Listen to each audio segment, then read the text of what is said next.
Ahoj všichni, vítám vás u dalšího videa. Dneska se společně podíváme na jarní boty pro sezónu 2023. Ačkoliv to tak nevypadá, tak jaro je pomalu tady. Jdeme na to.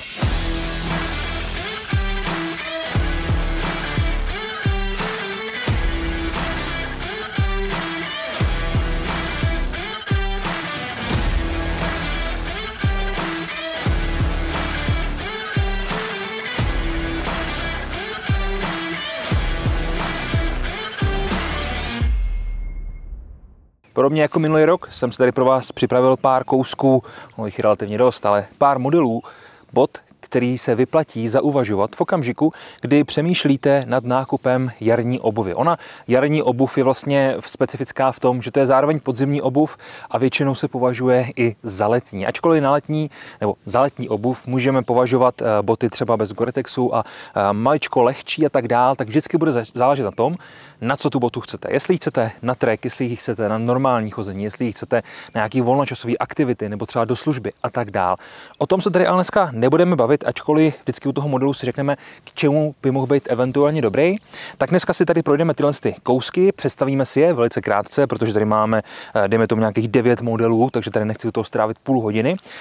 Ke všem těm produktům především taky už existují videa, takže v okamžiku, kdy já tady o tom budu mluvit, tak dole v popisku nebo nahoře v íčku vám vždycky vyskočí video k té dané botě, až na pár kousků, které jsou tady nový.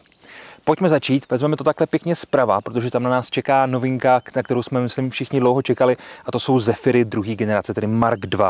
Máme tady spoustu věcí změněných, ale především se jedná o podešev, protože ta podešev samozřejmě dělala problémy v tom, že byla velice kluská a především potom na mokrých poruších a tak dál. Nicméně tady to máme změněný a máme tady už podešev, máme tady botu, která dokáže odolat i kluským povrchům, a to se bavíme o olejích, bavíme se o nějaký námraze a takových věcech. Já sám jedny mám, pokud ještě nevyšla, tak vyjde taková malá recenze po nějakým 1-2 měsících, kdy vlastně hodnotím ty věci, které ta bota umí a v čem se zlepšila. Nicméně Zephyry druhé generace jsou super boty, které najdeme v opravdu velice širokém rozmezí velikostí a barev. Tady máme zelenou, ale máme tam i kojot, máme tam černou, máme tam standardní šedivou, tak jak jsme zvyklí vlastně u těch Zephyrů na všechny ty barvy, což si myslím, že je super. Jinak je to velice spolehlivá bota, trošičku tvrdší než první generace, za mě volnočasové vycházky, ale pochopitelně díky uzavřeným okům až nahoru a možnosti schovat tkaničky do téhle kapsy tady, co máme vlastně v tom jazyku, tak se z toho stává i velice dobrá pracovní obuv. A to ať do služby, do nějakých zásahů, anebo samozřejmě, jak jsem říkal, na volnočasové nošení, anebo někam klidně do lesa. Není to bota na to, abych ji vzal někde s těžkým batohem a šel s tím nějaký složitý terén, na to je měkká, ale jinak opravdu to pohodlí a ten výkon, který ta bota nabídne, je opravdu super. Tady to mám ještě potom v té vysoké verzi, v té verzi high, tady je vidět, že opravdu ty uzavřený oka až nahoru a mám tady i tu brzdu, která mi potom nabízí uzavření tohohle z toho bloku v jiném sevření než tohohle z toho bloku, což si myslím, že je vždycky super mít tam takovýhle vylepšení. Když pak půjdeme směrem takhle pěkně doleva od vás doprava, tak tady narazíme na botu, která se jmenuje Pilgrim. Je to bota, která už je relativně dost známá, je to nejoblíbenější model od společnosti Aku Tactical, jsou to Italové a dělají moc pěkné boty. V tomhle případě tady máme kombinaci s materiálem, který se jmenuje R8000. Je to velice prodyšný materiál a jak je vidět, tak podešev je udělaná od Vibramu, což je super, jelikož to je dobrá značka, která nabízí samozřejmě spoustu výhod a ty jejich podešvy jsou velice kvalitní. Ta podešev je relativně dost vzdušná, nemáme ji tady třeba jako tady, kde je opravdu vidět, že tam máme dost úzkých prostor, takže tady to bude fungovat i líp na nějaký samočištění, takže lepší na nošení v lese, na nošení třeba i s těžším batohem, ne úplně těžkým, ale s těžším batohem a samozřejmě na nošení i v nějakým jarním nebo podzimním sněhu. Za mě úplně v pohodě. Tak, když půjdeme dál, skočíme tady nahoru. Tady nahoře najdeme zase Aku Tactical, ale je to model, který se jmenuje Salvetica. Ten model je velice lehký, není tady použitá kůže, máme pěknou obsázku vepředu, máme samozřejmě ochranu i vzadu a ten materiál je ochráněný takovým polyuretanovým nátěrem, nebo respektive je tam zkrátka taková vrstva, která nám zase nabízí zvýšenou odolnost, ale pochopitelně i zvýšenou tuhost té boty. Šněrování tady máme skrz relativně zajímavý systém, nahoru standardní tkaničky a ta bota se vyznačuje tím, že je lehká, má samozřejmě Gore-Tex, podobně jako i tyhle Zephyry, ale co je na ní super, tak v kombinaci s tou nízkou hmotností a s tím Gore-Texem se z ní stává super bota i na léto. Musím říct, že tyhle salvetiky si lidi hodně chválí na letní použití. Když skočíme pak tady dolů, tak tady najdeme botu, která se jmenuje Renegade. Je to společnost Lova a je to bota, která je vypadá zkrátka, že si ji můžete vzít úplně v pohodě k džínům, což na těch botách často oceňuju, ale zároveň to můžete vytáhnout i někam do přírody, což je velice důležitý, jelikož ta podrážka nám to tady umožňuje. Máme tady vibram, nebo podešev respektive, máme tady vibram, máme tady celokožnou konstrukci a ta bota je relativně pevná. Nahoře, jak je vidět, tak mám ještě jedny takovýhle otevřený oka, abych si to mohl opravdu dotáhnout až nahoru k tomu krku a aby mi ta bota dobře seděla na noze. Jinak zase použijte i Gore-Tex a mám ji tady kvůli tomu, že je to vlastně jediná nízká, úplně jako totálně nízká bota, kterou tady budu představovat. Takže taková alternativa, abyste věděli, na co se můžete zaměřit. Samozřejmě podobně jako ostatní lovy nabízí vysoký pohodlí, nabízí vysoký výkon a mnoho velikostí. Potom skočíme hnedka doprava. Tady je bota, kterou dobře známe. Jedná se o boty od společnosti Altama. Jsou to takový ty jejich taktický tenisky, které jsou dělané na použití v mokrých operacích vlastně. Jmenují se OTB, Over the Beach, a používají je například síláci a podobné jednotky. Jejich výhoda je v tom, že ten materiál je Cordura 1000D Cordura, což je samozřejmě velice pevný odolný materiál. Zároveň podešev je velice nesmekavá a jak je vidět, nemáme tady žádný velký vzorek. To nám zase svědčí o tom, že ta bota bude lepší pro to normální nošení, než pro nějaký použití třeba v lese, kde potřebujeme zkrátka, aby ta trakce byla mnohem vyšší. Takže tohle je za mě bota na střílení na střelnici, chození normálně někde venku a tak dál. Kromě toho z toho šíleného kama, který se mi mimochodem moc líbí, to najdeme i v černý, šedivý, kojotí, je tam i Multicam Black, standardní Multicam. Určitě se na ně podívejte. Zase odkaz vždycky dole a nahoře v ičku. Tak, posuneme se tady doleva a tady už máme vlastně model, který vy nejspíš vůbec neznáte, protože pokud se domnívám správně, tak na to ještě nevyšlo video, ale brzy vyjde. Jedná se o model, který se jmenuje Forces Speed Assault 2 a je od společnosti Salomon. Tady se podíváme na tu podrážku, tak zjistíme, že respektive ta podešev, tak je udělaná z takových kolíků. Ta bota vlastně úplně prapůvodně sloužila k běhání, k takovému cross-trailovému běhání. Tady je upravená tak, aby vyhovovala systému Forces, což znamená zesílená ta konstrukce. Máme to takhle kompletně v té černé a ta podešev je udělaná Contact Grip, což je vlastně takový řešení od Salomonu, podobně jako dělá třeba Vibram. Je velice lehká, opravdu velice lehká, má kombinované materiály a samozřejmě podporu moderních materiálů a moderních řešení, například takovýhle pěkný stahování nahoře tady na tyhle tkaničku a podobné věci. Moc pěkný boty, těším se, až se na ně podíváme trošičku blíž.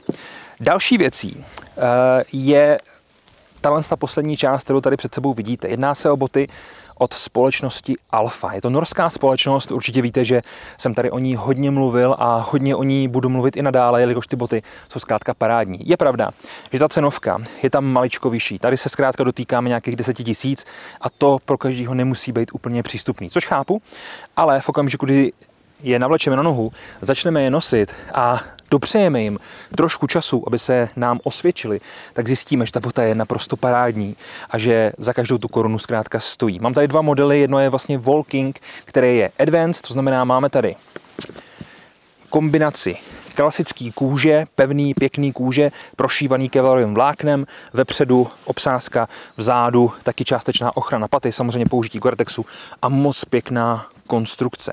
Máme tady hnedka několik prvků, které se mi líbí. Za prvý máme tady vlastně 3 bloky, jak si můžeme utáhnout tu botu. První ve špičce, druhá v kotníku a třetí tady nahoře u toho komína.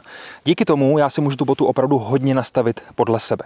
Další věcí, která se mi líbí, je pochopitelně měkčení tady kolem toho konce komína. Mám tady možnost opravdu velice komfortního chození, jelikož když se na tu botu podíváme, tak je tady takhle vytvarovaná.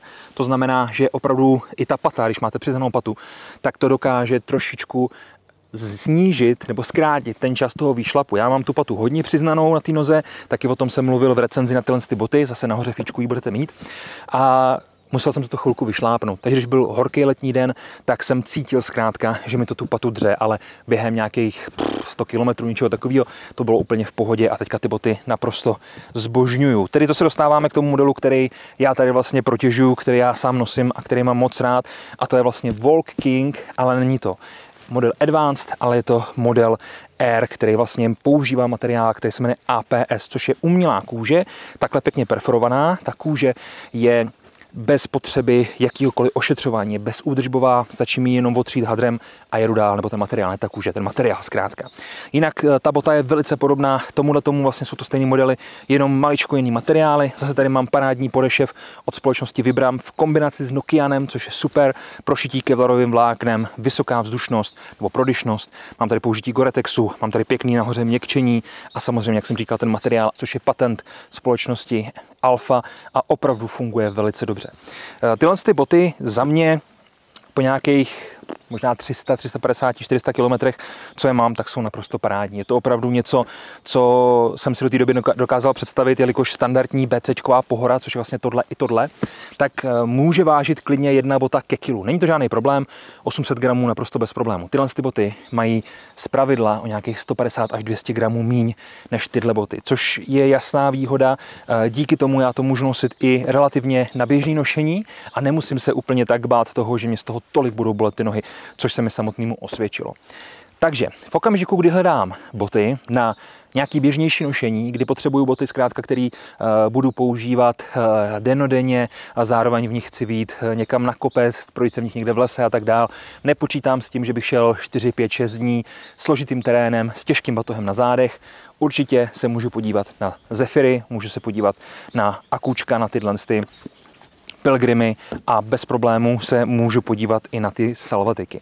Salvatiky samozřejmě jsou relativně lehčí, tam s tím musíme uvažovat a ta podešev je dělaná zkrátka jinak než třeba u těch Pilgrimů, které jsou opravdu dělaný do lesa, anebo u z těch Zephyrů, zkrátka tam bych to hodně přirovnal k sobě, co se týče toho výkonu.